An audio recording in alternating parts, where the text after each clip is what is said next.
Abdul Muttalib একদিন একটা স্বপ্ন দেখেছেন। তিনি তার ছেলে আবু তালেবকে বলতেছে, আবু তালেব, আমি গত রাতে কাবা চত্বরে ঘুমিয়েছিলাম, স্বপ্নে দেখলাম একটা গাছ জন্ম হয়েছে। হওয়ার পরে চোখের পলকেই দেখতে দেখতে সেই গাছটা এত বড় হয়েছে যে আকাশচুম্বী হয়ে গেছে, আকাশ পর্যন্ত সেই গাছ বড় হয়ে গেছে এবং তার ডালপালা পৃথিবীর চারদিকে ছড়িয়ে পড়ছে, পূর্ব থেকে পশ্চিম পর্যন্ত তার ডালপালা ছড়িয়ে গেছে এবং সেই গাছ থেকে একটা নূর, একটা আলো বের হয়েছে এবং সারা পৃথিবীর মানুষ তার সামনে সেজদা করতেছে। এই স্বপ্ন দেখে আমি ভীত সন্ত্রস্ত হয়ে ঘুম থেকে জাগ্রত হলাম। এরপরে মক্কার কুরাইশের একজন মেয়ে ছিল যে স্বপ্নের ব্যাখ্যা দিতে পারত, তার কাছে আমি ছুটে গেলাম। যাওয়ার পরে আমার স্বপ্ন তার কাছে ব্যক্ত করলাম। আমার স্বপ্নের বর্ণনা শুনে তার চেহারা বিবর্ণ হয়ে গেছে। সে বলতেছে, আপনার এই স্বপ্ন যদি সত্য হয় তাহলে আপনার বংশে, আপনার ঔরসে এমন একজন ছেলে সন্তান জন্মগ্রহণ করবে যে সারা পৃথিবীর রাজত্ব করবে। সুবহানাল্লাহ। আব্দুল মুত্তালিব আবু তালেবকে বলতেছে, তুমি হচ্ছ আমার মনে হয় সেই সৌভাগ্যবান ছেলে। তো আবু তালেব এই ঘটনা বর্ণনা করেছেন রাসূল করিম সাল্লাল্লাহু আলাইহি সাল্লাম নবুয়ত লাভের পর। আবু তালেব এই ঘটনা বর্ণনা করে বলতেছে, আমার বাবা বলেছিলেন যে আমি হচ্ছি সেই সৌভাগ্যবান ছেলে, কিন্তু না, আমি সেই ব্যক্তি নই। সেই সৌভাগ্যবান ব্যক্তি হচ্ছে মুহাম্মদুর রাসূলুল্লাহ সাল্লাল্লাহু আলাইহি সাল্লাম। তো তাকে বলা হলো, তাহলে আপনি মুহাম্মাদের প্রতি ঈমান আনেন না কেন? তখন আবু তালেব বলতেছে, ভালো মন্দের ভয় করি এবং লজ্জা লাগে, লজ্জার কারণে আমি ঈমান আনি না। যে আমি ঈমান আনলে মানুষ কি বলবে, শেষ পর্যন্ত বাপদাদার ধর্ম ত্যাগ করে মুহাম্মাদের ধর্ম অনুসরণ করলো, লিডার যারা আছে মক্কা তারা বলবে, এই নিন্দার ভয়ে আমি ঈমান আনি না।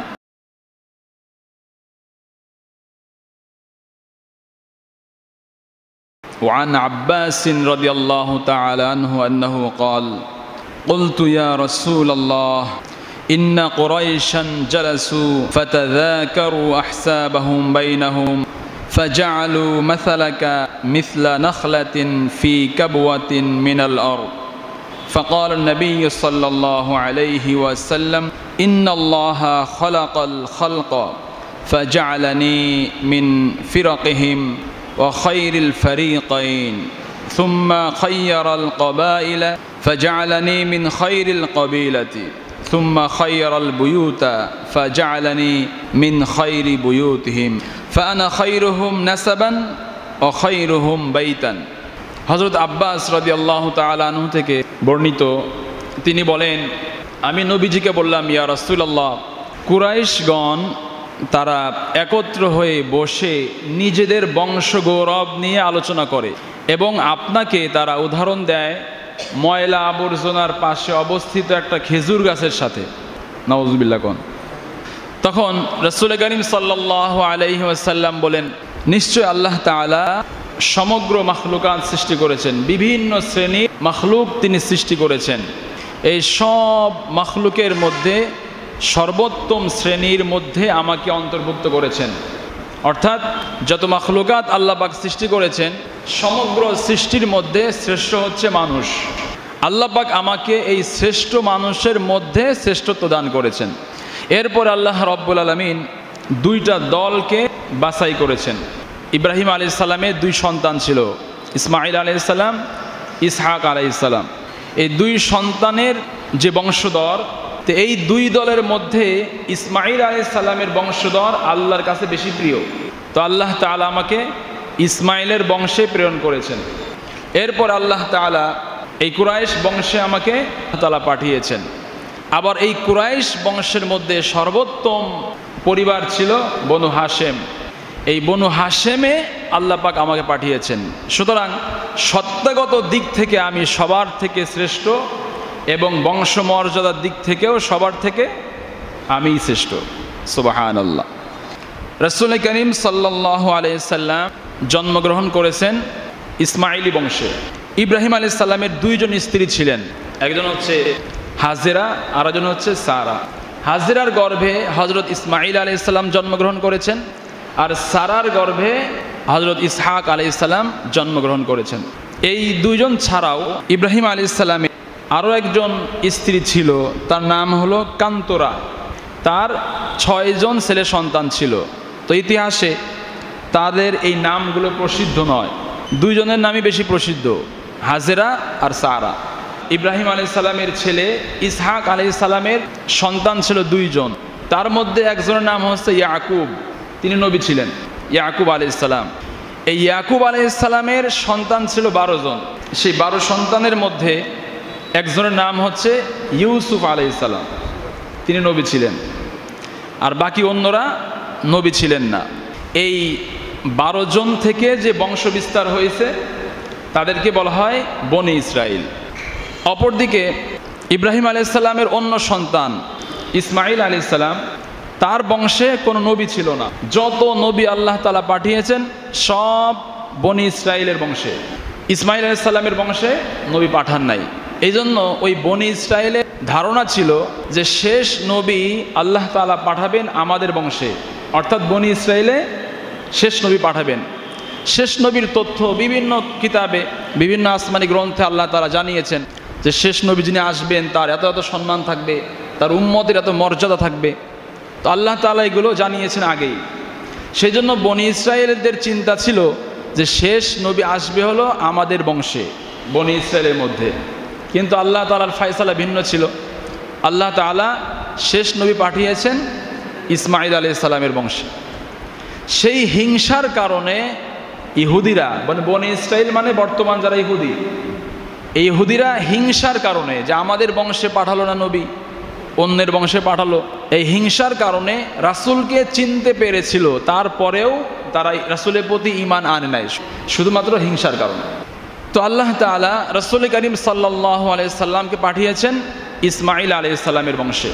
এই ইসমাইলি বংশ ইসহাকের বংশ, 2 বংশের মধ্যে আল্লাহ তাআলার কাছে প্রিয় পছন্দের কোন বংশ? ইসমাইল আলাইহিস সালামের বংশ। এরপরে রাসূল করিম সাল্লাল্লাহু আলাইহি সাল্লামকে পাঠিয়েছেন কুরাইশ বংশে। এই কুরাইশ বংশ কারা? এই কুরাইশ বংশ হচ্ছে ইসমাইল আলাইহিস সালামের বংশধরদের কিছু দল যারা ব্যবসা বাণিজ্য করত। কুরাইশ শব্দটি এসেছে তাকরিশ, আরবি শব্দ তাকরিশ থেকে। এর অর্থ হলো উপার্জন করা, চেষ্টা পরিশ্রম করা। ইসমাইল আলাইহিস সালামের ওই বংশধরের লোকেরা তারা যেহেতু ব্যবসা বাণিজ্য করে জীবিকা নির্বাহ করত, সেই জন্য তাদেরকে বলা হয় কুরাইশ। এটা একটা বর্ণনা। আর একটা বর্ণনা আসছে যে কুরাইশ শব্দের অর্থ হচ্ছে একত্রিত করা, জমা করা। ইসমাইল আলাইহিস সালামের বংশের লোকেরা বিভিন্ন জায়গায় ছড়ানো ছিটানো বিক্ষিপ্ত অবস্থায় তারা বসবাস করতেন। তখন ইসমাইল আলাইহিস সালামের বংশধরদের মধ্য থেকে এক ব্যক্তি কুসাই বিন কিলাব, এই লোকটা কুরাইশ বংশের যত মানুষ ছিল সবাইকে আহ্বান করলো, সবাইকে কাবা চত্বরের চারপাশে জড়ো করলো। তার আহ্বানে যারা সাড়া দিয়েছিল এবং মক্কাতে যারা একত্রিত হয়েছিল তাদেরকে বলা হয় কুরাইশ। রাসূল করিম সাল্লাল্লাহু আলাইহি সাল্লাম কুরাইশ বংশের একজন ব্যক্তি ছিলেন। এরপরে রাসূল করিম সাল্লাল্লাহু আলাইহি সাল্লাম বলেন, আমি বনু হাশেম বংশের সন্তান। বনু হাশেম এটা হলো মক্কার বিখ্যাত পরিবারদের একজন। একটা হলো কুরাইশ বংশ, মক্কার খুব প্রসিদ্ধ এবং বিখ্যাত নাম করা বংশ। এই কুরাইশদের মধ্যে আর একটা বংশ ছিল বনু হাশেম। এই হাশেম বংশ কোত্থেকে শুরু হলো? রাসূল করিম সাল্লাল্লাহু আলাইহি সাল্লামের বাবার নাম আব্দুল্লাহ, তার বাবার নাম সাইবা বা আব্দুল মুত্তালিব, তার বাবার নাম হাশেম, তার বাবার নাম আব্দে মানাফ। তো হাশেম ছিল অনেক ধনী এবং সম্ভ্রান্ত ব্যক্তি, মক্কার একজন নেতা ছিল, লিডার ছিল, অনেক ভালো মানুষ ছিল। তার নেতৃত্বে মক্কা পরিচালনা হতো। তার দায়িত্ব ছিল মক্কায় যারা হজ করতে আসবে তাদেরকে পানি পান করানো এবং তাদের মেহমানদারির ব্যবস্থা করা। এই হাশেম একবার ব্যবসার উদ্দেশ্যে শাম দেশে সফরে বের হয়েছে। মদিনার উপর দিয়ে শাম দেশে যেতে হয়। তো মদিনায় তিনি যাত্রা বিরতি করলেন। যাত্রা বিরতি করার পর সেখানে তিনি বনু আদি বিন নাজ্জার গোত্রের সালমা বিনতে আমর নামক একজন নারীকে তিনি বিবাহ করলেন এবং সেখানে কিছুদিন অবস্থান করার পর তিনি আবার শাম দেশে ব্যবসার উদ্দেশ্যে রওনা হলেন। ফিলিস্তিনের গাজায় যখন তিনি অবস্থান করছেন সেই মুহূর্তে তিনি অসুস্থ হয়ে ইন্তেকাল করলেন। এদিকে মদিনাতে তিনি যে বিবাহ করেছিলেন সেই স্ত্রীর গর্ভে একটা সন্তান জন্মগ্রহণ করল। ওই সন্তানের মাথার চুল জন্মের সময় ছিল সাদা, সেই জন্য সেই সন্তানের মা মানে হাশেমের স্ত্রী তার সন্তানের নাম রাখলো সাইবা। কি নাম রাখলো? সাইবা মানে সাদা, শুভ্র। মক্কা যখন সংবাদ আসলো যে হাশেম ইন্তেকাল করেছে, তখন হাশেমের যে নেতৃত্ব এটা গ্রহণ করলো তার ভাই, তার নাম ছিল মুত্তালিব। কি নাম ছিল? মুত্তালিব। এদিকে হাশেম মদিনাতে যে একটা বিবাহ করেছে, সেখানে যে তার একটা সন্তান আছে, এই তথ্য মক্কার কেউ জানতো না। একটা সময় এই তথ্য জানতে পারছে হাশেমের ভাই মুত্তালিব। জানার পরে তার ভাতিজাকে আনার জন্য, তার ভাতিজার নাম হলো সাইবা, তাকে আনার জন্য তিনি মদিনায় গেলেন। যাওয়ার পরে বললেন যে সে আমার ভাতিজা, তাকে আমরা নিয়ে যাই। কিন্তু তার মা নিয়ে যেতে দেবে না। তার মা বলতেছে না, তাকে নিতে দেব না। মুত্তালিব তার মাকে বুঝালো যে দেখেন, সে যাবে তার বাবার রাজত্বের দিকে এবং তার বাবা ছিলেন আল্লাহর ঘরের খাদেম, এই সন্তান আল্লাহর ঘরের খাদেম হবে। এই কথা বলার পর তার মা তাকে নিয়ে যাওয়ার অনুমতি দিলেন। তো মুত্তালিব যখন সাইবাকে তার উটের পিছনে বসিয়ে নিয়ে আসতেছে, যখন তিনি তার ভাতিজা সাইবাকে নিয়ে মক্কায় প্রবেশ করলেন, মক্কার লোকেরা মুত্তালিবের পিছনে একটা বালককে দেখে, একটা ছেলেকে দেখে বলে উঠল, এটা হচ্ছে আব্দুল মুত্তালিব, মানে মুত্তালিবের দাস, মুত্তালিবের গোলাম। তো মুত্তালিব সাথে সাথে বলতেছে, না না, এটা আমার দাস না, এটা আমার গোলাম না, এটা আমার ভাতিজা, এর নাম হচ্ছে সাইবা। কিন্তু আব্দুল মুত্তালিব যে বলা হয়ে গেছে, এই নামটাই প্রসিদ্ধ হয়ে গেছে। সাইবা নাম আর এখন আর কেউ চেনে না, তার নাম হয়ে গেছে কি? আব্দুল মুত্তালিব, কিন্তু নাম ছিল কি? সাইবা। তো আব্দুল মুত্তালিব নামেই তিনি প্রসিদ্ধি লাভ করলেন। তো যখন আব্দুল মুত্তালিবের চাচা, তার নামও তো মুত্তালিব, তিনি যখন ইন্তেকাল করলেন, ইন্তেকাল করার পর তার সমস্ত দায়িত্ব, তার বাবার যে দায়িত্ব তার চাচা মুত্তালিব পালন করতেন, মুত্তালিব ইন্তেকালের পর সমস্ত দায়িত্ব তার কাঁধে চলে আসে। মক্কার মানুষ তাকে আবার নেতা হিসাবে গ্রহণ করে। তিনি অত্যন্ত জ্ঞানী মানুষ, অনেক বুদ্ধিমান, অনেক বিনয়ী, অনেক দানশীল, অনেক ভালো ভালো গুণের অধিকারী ছিলেন। তাকে সবাই কাবার নেতৃত্ব তাকে দিয়ে দিল। এই আব্দুল মুত্তালিবের সন্তান ছিল 10 জন। আব্দুল মুত্তালিবের ছেলে সন্তান ছিল 10 জন আর মেয়ে সন্তান ছিল 6 জন। এই 10 জনের মধ্যে প্রসিদ্ধ আছে কয়েকজন, যেমন আবু তালেব, আব্বাস, আবুল আহাব, আবদুল্লাহ, আর একজনের নাম ছিল জাফর। এরকম 10 সন্তান ছিল। এই 10 সন্তানের মধ্যে সৌভাগ্যবান, সবচেয়ে সৌভাগ্যবান ছেলে ছিল আবদুল্লাহ, যিনি রাসূল করিম সাল্লাল্লাহু আলাইহি ওয়াসাল্লামের সম্মানিত পিতা। কোন সুবহানাল্লাহ। সম্মানিত হাজিরিন, আব্দুল মুত্তালিব একদিন একটা স্বপ্ন দেখেছেন। তিনি তার ছেলে আবু তালেবকে বলতেছে, আবু তালেব, আমি গত রাতে কাবা চত্বরে ঘুমিয়েছিলাম, স্বপ্নে দেখলাম একটা গাছ জন্ম হয়েছে। হওয়ার পরে চোখের পলকেই দেখতে দেখতে সেই গাছটা এত বড় হয়েছে যে আকাশচুম্বী হয়ে গেছে, আকাশ পর্যন্ত সেই গাছ বড় হয়ে গেছে এবং তার ডালপালা পৃথিবীর চারদিকে ছড়িয়ে পড়ছে, পূর্ব থেকে পশ্চিম পর্যন্ত তার ডালপালা ছড়িয়ে গেছে এবং সেই গাছ থেকে একটা নূর, একটা আলো বের হয়েছে এবং সারা পৃথিবীর মানুষ তার সামনে সেজদা করতেছে। এই স্বপ্ন দেখে আমি ভীত সন্ত্রস্ত হয়ে ঘুম থেকে জাগ্রত হলাম।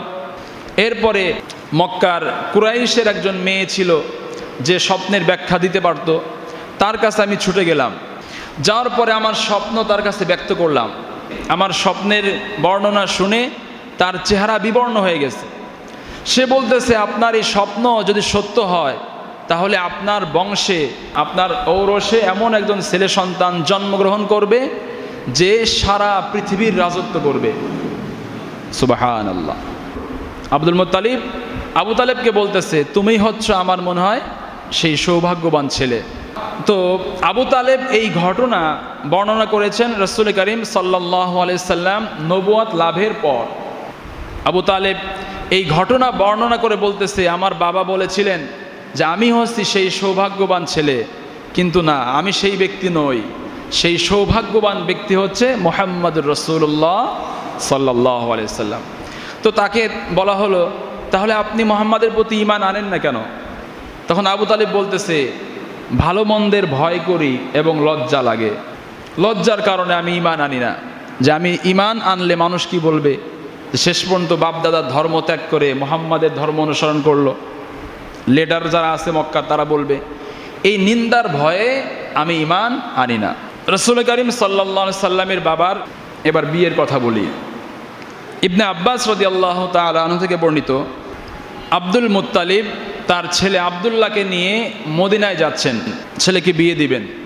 তো মদিনায় যাওয়ার পথে একজন ইহুদি নারী, বাতহার গোত্রের এক ইহুদি নারী, যে অতীন্দ্রিয়বাদিনী বলে, মানে গণক বা অনেক জটিল বিষয়ের ব্যাখ্যা দিতে পারে, তার পাশ দিয়ে যাওয়ার সময় আব্দুল মুত্তালিব আব্দুল্লাহকে নিয়ে সেই মহিলার কাছে, ইহুদি মহিলার কাছে কোনো বিষয়ে পরামর্শ করার জন্য গেলেন। তো ওই মহিলা আব্দুল্লাহকে দেখে সে চমকে উঠছে, এই যুবক সাধারণ কোনো যুবক নয়। তখন ওই মহিলা, ইহুদি মহিলা, আব্দুল্লাহকে একটা প্রস্তাব দিয়েছে, তুমি আমার সাথে শারীরিক সম্পর্ক করো, তাহলে তোমাকে আমি 100 উট উপহার দেব। আমার সাথে দৈহিক সম্পর্ক করলে 100 উট তোমাকে উপহার দেব। তো আব্দুল্লাহ তখন বললেন, এমন গুনাহের কাজ, এমন পাপাচারে লিপ্ত হওয়ার থেকে মরে যাওয়া অনেক ভালো। সম্মান এবং ধর্মকে রক্ষা করে তোমার আবদার আমি কেমন করে পূরণ করব? তিনি প্রত্যাখ্যান করলেন। এরপরে মদিনায় গেলেন। মদিনায় যাওয়ার পর আমিনার সঙ্গে তার বিবাহ হলো। বিবাহ হলে সেখানে 3 দিন অবস্থান করলেন। এরপরে তিনি ফিরে যাচ্ছেন মক্কায়। মক্কায় যখন ফিরে যাবেন, যাওয়ার সময় সে আবার ওই মহিলার সাথে দেখা হলো। ওই মহিলাকে তখন বলতেছে, কি খবর, মনে আছে নেই সেই কথা? তো এই মহিলা বলতেছে, এই 3 দিন তুমি কোথায় ছিলে? তা আব্দুল্লাহ বলল, আমি মদিনায় গিয়েছিলাম, আব্দুল ওয়াহাব জুহরির মেয়ে আমিনাকে বিয়ে করেছি, এই 3 দিন সেখানে ছিলাম। তো এই মহিলা বলতেছে, তুমি মনে করো না যে আমি একটা খারাপ মহিলা, এটার জন্য তোমাকে আমি প্রস্তাব দেই নাই। 3 দিন আগে তোমার চেহারায় আমি একটা নূর দেখতে পেয়েছিলাম, সেই নূর যেন আমি আমার মধ্যে ধারণ করতে পারি, সেই জন্যই তোমাকে আমি ওই প্রস্তাব দিয়েছিলাম। এখন তোমাকে আর প্রয়োজন নাই, কারণ সেই নূর এখন আমিনার গর্ভে চলে গেছে। সুবহানাল্লাহ। ওটাকেই বলে নূরে মুহাম্মাদি, রাসূল করিম সাল্লাল্লাহু আলাইহি সাল্লামের নূর। এখান থেকে আমাদের দেশে এই নূরে মুহাম্মাদি, রাসূল করিম সাল্লাল্লাহু আলাইহি সাল্লামের নূর নিয়ে অনেক ঝগড়া আছে না? রাসূল মাটির তৈরি না নূরের তৈরি, এটা নিয়ে অনেক ঝগড়া আছে।